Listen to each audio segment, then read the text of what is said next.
Algunas veces hablamos de ajedrez.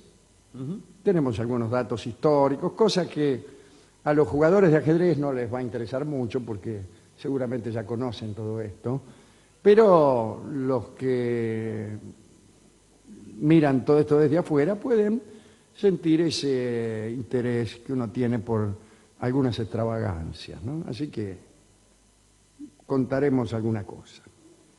Por ejemplo, no hay ninguna certeza histórica que permita precisar el origen del ajedrez. Algunos lo atribuyen a los caldeos, otros a los persas, algunos a los etruscos, bueno, qué sé yo. En general, nosotros preferimos creer que el ajedrez proviene de la India y el nombre originario, que como sabemos es chaturanga, un nombre mucho mejor que ajedrez probablemente, o más prometedor. A mí si viene una mina y me dice vamos a jugar al ajedrez, me interesa más o menos. Pero si me viene y me guiña el ojo y me dice ¿qué te parece si jugamos al chaturanga? Sí. Bueno, yo inmediatamente acepto. Medio hindú suena. Medio hindú. Es sánscrito, sí, Es sí, sánscrito, ¿no? chaturanga. Se jugaba de a cuatro al principio. Era aquel ajedrez de la India que se jugaba de a cuatro. Y los compañeros discutían dos contra dos, ¿no? Discutían sus estrategias al oído, así como hacen los técnicos actualmente, Sí, que tapándose se la tapan la boca. Se levantaba a veces un velo negro delante de cada adversario para poder discutir las jugadas con cierta privacidad. Estoy pensando que no tenía sentido jugar de a cuatro, porque en realidad, del mismo modo, podrían haber jugado de 35. Jugar de a 4 o de a 5 o de a 6 es esto. Por ejemplo, el básquet se juega de a 5 por equipo. Y no es que todos deciden algo y lo hace uno, sino que todas las personas que juegan interactúan y hacen sus jugadas individuales y esa suma de individualidades produce una estrategia colectiva. El ajedrez jugado de a 2 es igual que el ajedrez jugado de a 1, porque ni siquiera se juega como en el truco, es Claro, decir, con el juego del otro. con el juego del otro. No, se mueve por turno una pieza y nada más. Ahora, Bueno, ¿sería el mismo juego como lo conocemos hoy? no, seguramente que no, pero digamos, la esencia sí era la misma y no creo que... Había dos bandos y uno prevalecía. Y las piezas no se sustituyen, no se cambian, no se pasan un objeto, sino que simplemente se mueven de una movida por turno. Da lo mismo que lo decida uno o que lo decida una asamblea, ¿no? Bien. Pero vamos a ver cuáles eran las características diferenciales de aquel juego de ajedrez. En la India lo principal es lo dicho, ¿no? Que se jugaba de a 4. En la China, en cambio, había muchas variantes. Parece que el ajedrez chino tuvo sus orígenes allá por el 500 a.C., año en que había sido llevado a la corte del emperador Wen Ti, famoso emperador. El tablero chino era igual al que conocemos hoy, pero estaba dividido en dos mitades de 32 casillas cada una, y estas dos mitades estaban separadas por el dibujo de un río o una trinchera llamada Wang-go, que era esa raya gruesa que hay cuando doblas el tablero. En el centro de las dos filas iniciales había un enclave de 4 casillas llamado ciudadela. Mirá vos. Las piezas chicas eran pequeños discos donde se grababa y pintaba el nombre de cada una. Eran de color rojo o blanco. No se colocaban en el medio de la casilla, sino en la línea divisoria, como un semipleno. Las piezas representaban al rey, o si no, a dos princesas. El rey se llamaba Chong, las dos princesas So. Bueno, ¿para qué vamos a traducir al chino si todos conocen, ¿no? Elefantes, caballos, carros. Había una pieza en el ajedrez chino que era el tiracohetes. Ah, mire. Este, ¿Cómo se movía? así. Paov se llamaba esta pieza. Quiere decir que tiracohetes en China es Paov. Cuando alguien tira un cohete, todos le dicen Paov, Paov. Bien. Los peones se llaman ping.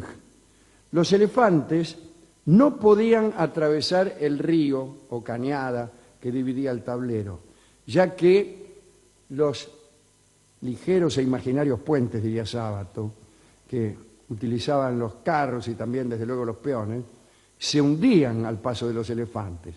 Así que la pieza llamada elefante, que son los alfiles después de todo, alfil en árabe es el elefante. El árabe es muy fácil. El elefante se dice alfil y todo por el estilo. Bien.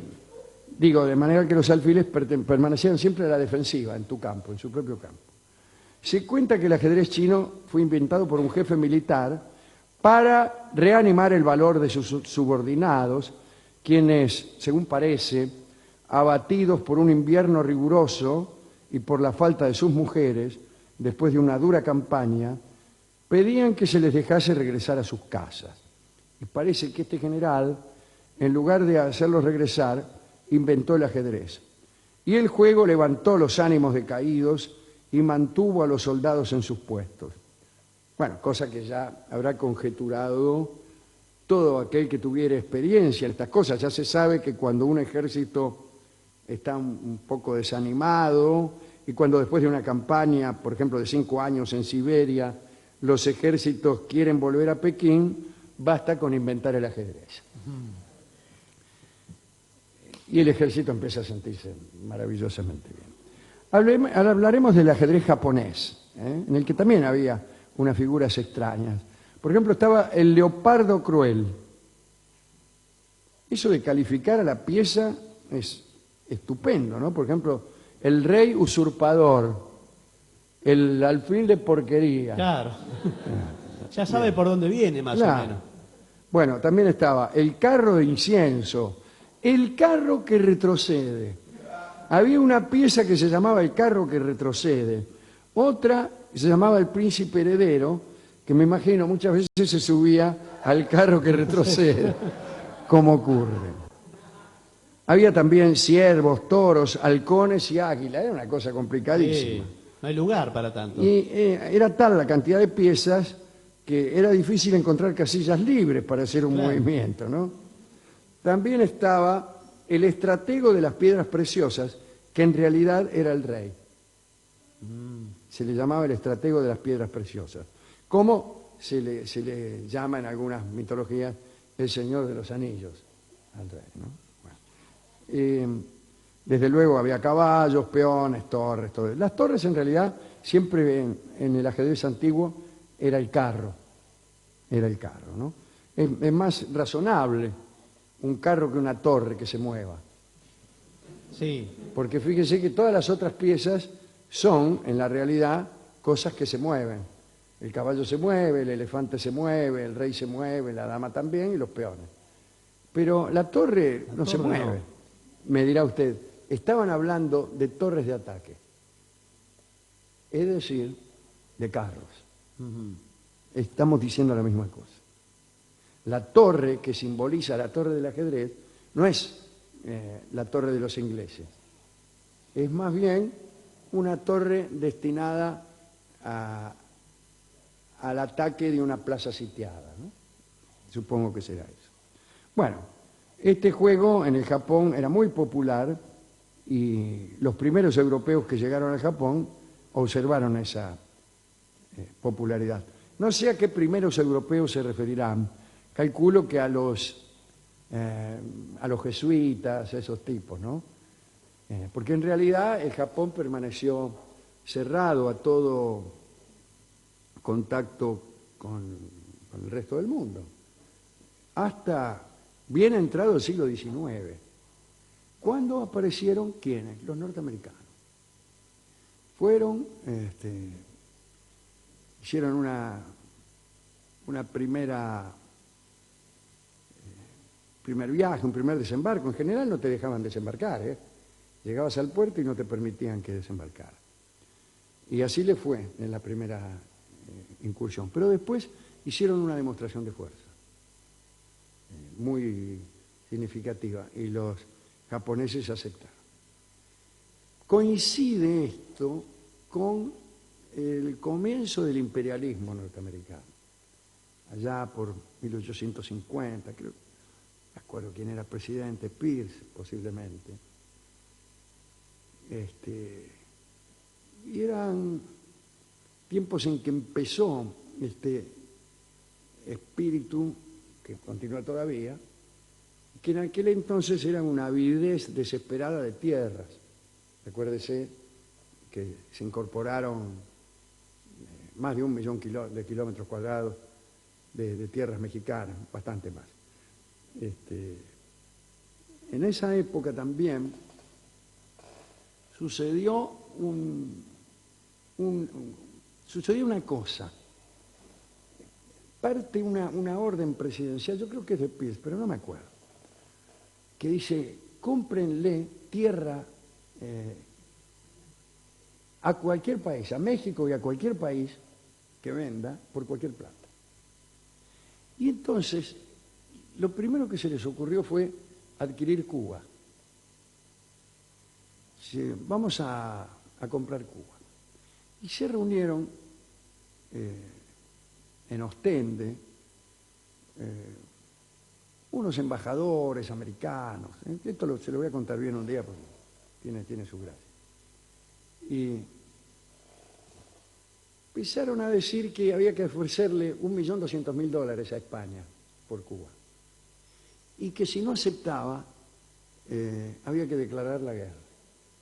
Y en realidad Estados Unidos estuvo buscando un casus belli para declararle la guerra a España, cosa que al final hizo en Cuba, ¿no? Bueno, todas esas, el comienzo de esa locura imperialista coincide también con la aparición de los barcos norteamericanos en Japón.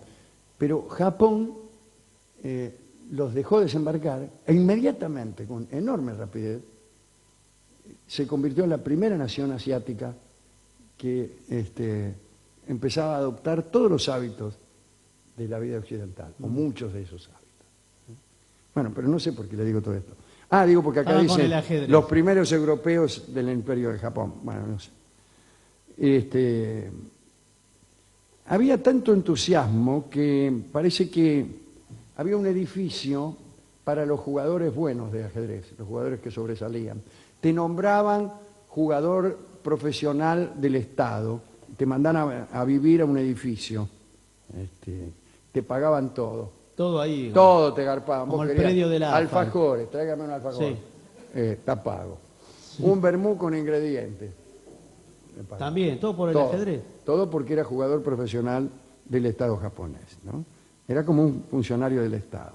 Entre los árabes existía una clasificación respecto de los jugadores, una especie de hándicap. Había 5 clases según la habilidad.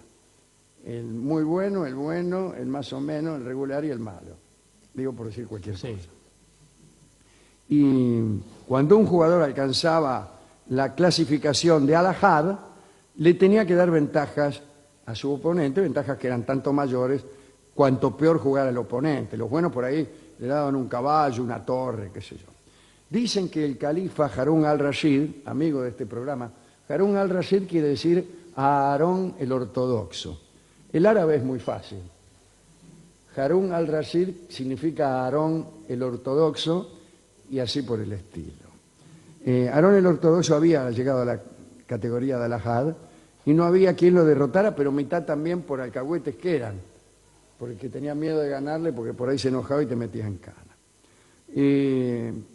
En cuanto a otras curiosidades, fueron muy populares los juegos de ajedrez viviente, ¿no?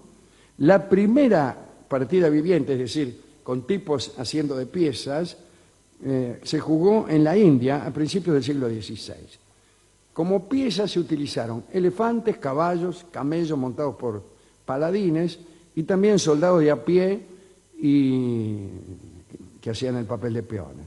Los reyes eran por un lado el propio emperador Akbar de la India y por el otro un rajá invitado por el soberano. Bueno, parece que los reyes hacían de reyes, pero también eran los que tomaban las decisiones. Qué curioso, Claro, la sí. decisión tomada por una pieza, Claro, juega desde adentro. juega desde adentro. Pero así no vale, porque tiene un valor simbólico. No, no la vale, pieza. evidentemente, no vale. En la ciudad italiana de Marostica se jugó desde el 12 de septiembre de 1564 una partida viviente con carácter anual durante varios siglos, ¿no?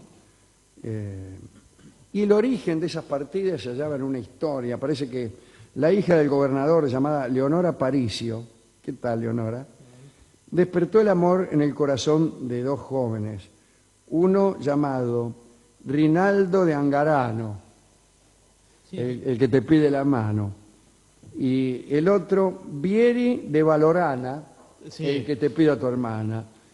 Los rivales, en lugar de agarrarse a cuchilladas, como hubiera hecho cualquiera, prefirieron atender una recomendación del papá de Leonora y se la escolasearon al ajedrez. Bueno, mucho mejor hubiera sido, pensará uno, preguntarle a Leonora cuál de los dos le gustaba más, ¿no? Pero no entraba en las cabezotas de aquellos ajedrecistas esta extravagancia que consiste en consultar a la dama. Bueno, al final creo que ganó Angarano, el que se llevó la mano. Enrique I, rey de Inglaterra, jugaba hace ya mucho tiempo esas partidas por correo. La jugaban Enrique I, rey de Inglaterra, contra Luis VI, Luis el Gordo, ¿no?, de Francia. Y había un barco especialmente para eso, que iba y venía con un correo. Claro, no es que jugaba por correo electrónico. No, claro. En No, aquel no, momento. iban tipo y venían, ya estaban podridos los Sí, el emisados. partido se hace tedioso. Le cambiaba la jugada para Sí. perder, bueno. Parece el Atlético de Madrid. Así es. Sí, señor. Luis el Gordo, Luis VI el Gordo, fue el primero que se hizo traer cartas del Oriente y el primero que hizo pintar cartas en Europa. Trajeron los cruzados unos cartones y con esos cartones se jugaban unos juegos que le llamaban naib en Oriente. De ahí viene la palabra naipe, ¿no? Y Luis el Gordo, pobre, que estaba ahí enfermo en un calabozo, lo tenían encerrado porque estaba un poco loco, lo atendía una jovencita que era la única que tenía piedad de él, se entretenía únicamente jugando a los naipes. Bueno, ese fue el que jugó la partida con Enrique de Inglaterra y ganó Luis. Para terminar tenemos una lista de personajes de la historia que fueron estupendos jugadores de ajedrez, ¿no? El rey de Prusia, Federico el Grande, ¿no?, también era buen aficionado al ajedrez, jugaba a veces simultáneas con 4 o 5 giles al mismo tiempo, ¿no?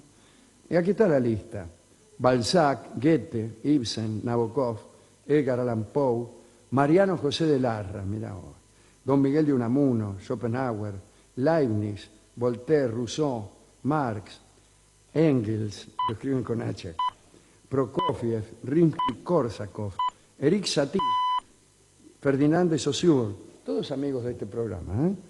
Ramón y Cajal, Bismarck, el canciller, ¿no?, Enrique IV de Francia, Benjamin Franklin, Iván el Terrible, Jorge III de Inglaterra, que estaba loco, o era Jorge IV que estaba loco. Bueno, Lenin, Lincoln, Luis XIII y Luis XIV de Francia, Napoleón III, ¿no?, Robespierre, Fernando el Católico, Felipe II de España, Sí. Santa Teresa de Jesús, los papas, Inocencio X, León X, Urbano VIII, Martín Lutero, Abderramán de Córdoba y el ya citado Harún al-Rashid. ¿Qué le parece? Qué reunión de consorcio. Sí, sí. No eran ajedrecistas profesionales, pero eran muy buenos, muy buenos. Habrá visto que en esta charla hay poetas, reyes, en esta lista, en esta última lista, filósofos, músicos, pero no hay cantores de tango. De modo que parece que dedicarse al tango y dedicarse al ajedrez son cuestiones absolutamente opuestas. Eso por lo menos fue lo que nos dijo el discotecario, ¿no? El de la discoteca, mitad para no atendernos. Sí, es una Y conclusión dijo, no, mire, apresurada. los cantores de tango, ninguno ¿Qué sabe el juega al discotecario? ajedrez. Tampoco hay discotecarios en la lista. No. De modo que le cabe la Y me general dice, de la bueno, ley. sin embargo, yo encontré, me dice el tipo, una milonga Sí. que vamos a escuchar ahora y que evidentemente es una clara alusión al ajedrez. Se llama En blanco y negro y la escucharemos en la versión de Edmundo Rivero. Adelante.